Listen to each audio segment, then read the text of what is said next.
नमस्कार दर्शक बंधु। आज 3 जानुआरी मंगलवार। चलतु देखा आज सकाळ 10टी बड़ खबर। मिशन शक्ति महिला को मिल स्मार्टफोन, नुआ यूनिफॉर्म एवं नुआ आईडी कार्ड भी दिज्व। उत्कल दिवस मिल घोषणा कर उपमुख्यमंत्री प्रभाती परिड़ा।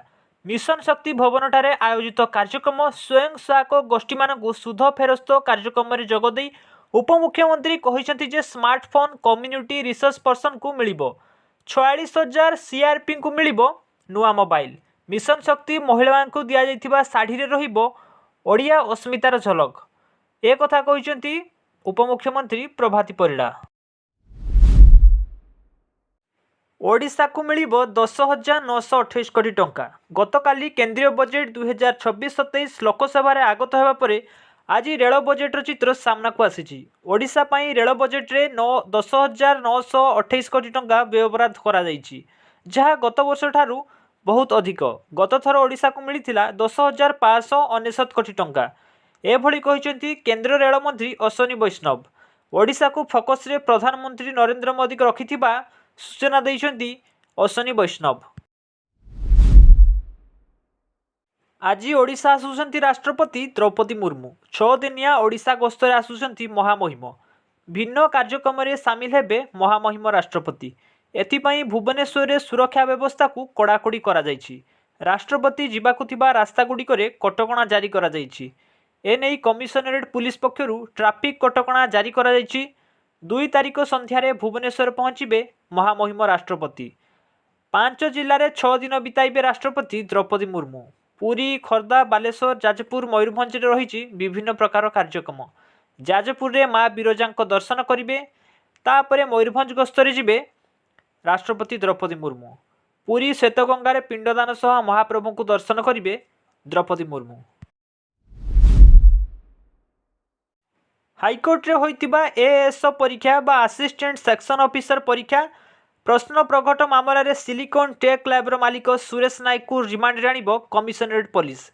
एसआई नियुक्ति केलेंकारी घटना रे सुरेश नायक गिरफ होई जेल रे अछंती। लालबाग थाना पुलिस खूब शीघ्र सुरेश को निज मामला सह जड़िब एवं जेरा करिया पई कोर्ट रे रिमांड आवेदन करियो बोली सूचना मिलिछि। लाभ पाइबे गरीब मध्यवित्त परिवार। केंद्र बजेट 2026-27 ओडिशा को पूर्व भारतर आर्थिक प्रगतिर पेंठस्थली भाव गढ़ी तोलिया एक शक्तिशाली ब्लूप्रिंट प्रदान करिछि। एभली एक भविष्यवादी युव शक्ति केन्द्रिक जनहितकर एवं नियुक्ति भित्तिक केंद्रीय बजेट 2026-27 उपस्थापन करिथिबारु प्रधानमंत्री एवं अर्थमंत्री निर्मला सीतारमण को धन्यवाद दैछंती केंद्र मंत्री धर्मेंद्र प्रधान। केंद्र मंत्री कहिसंती जे एही बजेट सबका साथ सबका विकास मंत्र उपरे गुरुत्व देइछि, जहा द्वारा गरीब एवं मध्यवित्त परिवार माने विशेष भाव में लाभ पाइबे। राज्यर स्वार्थ पाई मु नवीन को भेटिबी। दिने कि 2 दिन मध्य जना पड़िबो केबे नवीन को सह साक्षात करिबी। विरोधी दल पाखरे सुजोग रहिछि, तेणु आमको एही सुजोगर फायदा उठाइबाकू पड़िबो बोली कहिसंती पीसीसी सभापति भक्तचरण दास। से आहुरी मध्य कहिसंती जे राज्यसभा निर्वाचन नहीं खूब शीघ्र विरोधी दल नेता नवीन पट्टनायक को भेटिबे पीसीसी सभापति भक्तचरण दास। पूर्वरु राज्यसभा निर्वाचन प्रसंग में नवीन को भेटिबे बोली सूचना देइतिले। एबे एही प्रसंग में आसीछि भक्तों को आउ एक बयान। जाजपुर रे अनुष्ठित एक कार्यक्रम में जोग देवा अवसर में भक्त दास कहिसंती जे मु खूब शीघ्र नवीन पट्टनायक सह साक्षात करिबी। दिने कि 2 दिन मध्य केउ तारिख रे नवीन को भेटिबी ताहा से गणमाध्यम रे प्रकाश करिवे बोली कहिसंती। लागू हेबनी कि अष्टम पे कमिशन। आसीछि 2026 बजेट रूपरेख। 8म वेतन कमिशन पाई बहुत आशा रखिथिले केंद्र सरकारी कर्मचारी। अर्थमंत्री सीधासळख ए संपर्क में घोषणा करिनथिले। रिपोर्ट अनुसार यह चलित वर्ष कार्यकारी हेबो, किंतु 2026 बजेट रे खर्च तथ्य प्रकाश अनुसार 8म वेतन कमिशन एही वर्ष मध्य विलंबित होई पारे।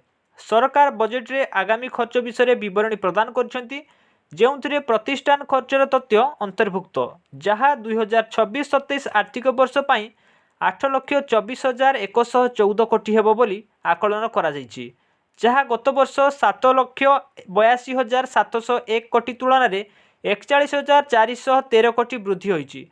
खर्च रे एही वृद्धि वेतन कमिशन खर्च तुलन में सामान्य, कारण एते टंका केवल नूतन नियुक्ति और डीए प्रदान पर खर्च करा जाई पारिबो। भारतर बजेट देखि अफगानिस्तान में उत्सव। फेब्रुआरी 1 तारिख में संसद में आगत होईची साधारण बजेट। अर्थमंत्री निर्मला सीतारमण बजेट उपस्थापन करिसेंती। भारतर बजेट को नहीं देश में मिश्रित प्रतिक्रिया आसुची। तबे एहा उपरे नजर रखिथिबा पड़ोशी देश किंतु पूरा खुश। नुआ भारतर आत्मनिर्भर बजेट को प्रशंसा करिछि अफगानिस्तान। एही बजेट दुई देश मध्य संपर्क को आहुरी शक्तिशाली करिबो बोली अफगान वरिष्ठ अधिकारी कहिसेंती। कंपन थरिला काश्मीर। काश्मीर रे आज सकाळु भूमिकंप झटका अनुभूत होईची। यह केन्द्रस्थल उत्तर काश्मीर बारामूलार 10 किलोमीटर तले थिला। भारत और पाकिस्तान किछि अंचल एही भूमिकंप द्वारा प्रभावित होइतिला। काश्मीर उपत्यकार एही भूमिकंप छोट नथिला। रिक्टर स्केल रे एहार तीव्रता 4.6 थिला। सूचना थाउ कि लोके थंडा हेतु सकाळे निज घरे शोइथिले। एही समय हठात भूमिकंप अनुभव करबाकू पड़िथिला। संगे संगे बाहर को दौड़ी आसी पड़े आसते। सौभाग्यवशतः भूमिकंप जो कौन जीवन किंबा संपत्ति क्षतिर कौन रिपोर्ट बर्तमान सुधा मिलना। जेहेतु भूमिकंप उपत्यका अंचल होता तेणु बहुत कम क्षति होती बोली सूचना मिली। टेंशन देला सिगारेट खर्च। फेब्रुआरी 1 तारिख में संसद में उपस्थापना होईची बजेट 2026। केंद्र अर्थमंत्री निर्मला सीतारमण गृह में बजेट आगत करिसेंती। एथिरे अनेक किछि जिनिस सस्ता होईची। सोलार पेनाल ठारू आरंभ करी विदेश भ्रमण, बैटेरी, ईवी कार आदि सस्ता होईची। तेबे निशाड़ी एवं मद्यप को झटका दैछंती सरकार। विभिन्न मद एवं सिगारेटर दाम बढ़िबो बोली जणा पड़िछि। नुआ एक्साइज शुल्क परे यार प्रभाव सीधासलख सिगारेट उपरे पड़िबो। 10टी सिगारेट थिबा पैकेटर दाम अति कम रे 22 रु 25 टंका वृद्धि पाइबो। कारण सरकार दीर्घ 7 वर्ष पर प्रथम थर सिगारेट उपरे टिकस वृद्धि करछंती। स्वास्थ्य को नजर रखी टिकस वृद्धि करा जायछि बोली सरकार तरफ सूचना मिली। प्रतिदिन सकाळु एही भली खबर जानिबा पई आजिर ओडिया न्यूज चैनल को एबे ही सब्सक्राइब करंतु।